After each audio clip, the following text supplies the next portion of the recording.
मकबूबाबाद के मुसलमानों के लिए इफ्तारी का इंतज़ाम किया, खाने का इंतज़ाम किया है मौला। बारिला इसी स्टेज पर जो भी जिक्र खैर हुआ है मौला तो उसको अपनी बारगाह में कबूल फरमा। बारिला तो आज की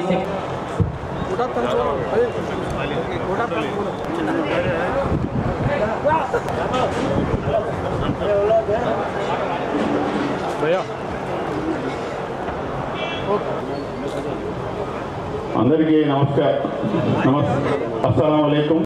మరి జెండాలో 3 రంగులు ఉంటాయి। కేసరి రంగు అనేటువంటిది హిందువులుగా ప్రతీకగా అనుకుంటే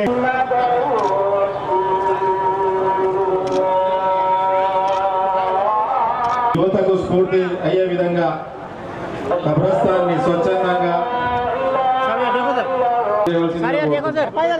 అదేవిధంగా గౌరవనీయ ముఖ్యమంత్రి గారు దాదాపుగా 3 కోట్ల రూపాయల చిల్లర పైచిలుకు డబ్బులు ఇవ్వడం జరిగింది ముస్లిం సోదరులకు। ప్రతి ఒక్క నియోజకవర్గానికి 3 లక్షల చొప్పున డబ్బులు కూడా అందజేయడం జరిగింది।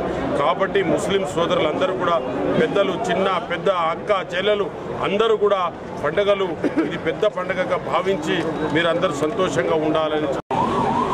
కాంగ్రెస్ ప్రభుత్వం ఈరోజు చాలా ప్రతిష్టాత్మకంగా ముస్లిం సోదరులందరికీ ఇఫ్తార్ విందు ఏర్పాటు చేయడం జరిగింది।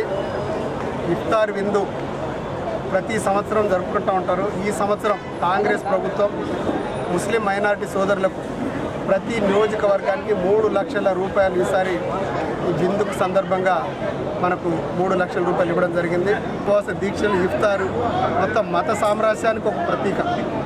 అందరూ కలిసిమెలిసి ఉండాలని హిందువులు, ముస్లిమ్స్లు, క్రిస్టియన్స్లు అందరూ ఒక్కతాటి మీద ఉండాలి। దేశ అభ్యున్నతికి అదేవిధంగా రాష్ట్రాన్ని ప్రగతిలో నడిపించాలనే మంచి సంకల్పంతో వారు కలిసి చేయి వేసుకుంటూ మన ప్రభుత్వానికి మద్దతు తెలియజేయాలనే ఉద్దేశంతోనే మన గౌరవ ముఖ్యమంత్రి రేవంత్ రెడ్డి గారు ఈ పండుగను గొప్పగా జరుపుకోవాలని చెప్పేసి ఇఫ్తార్ విందుకు ఏర్పాటు చేయడం జరిగింది।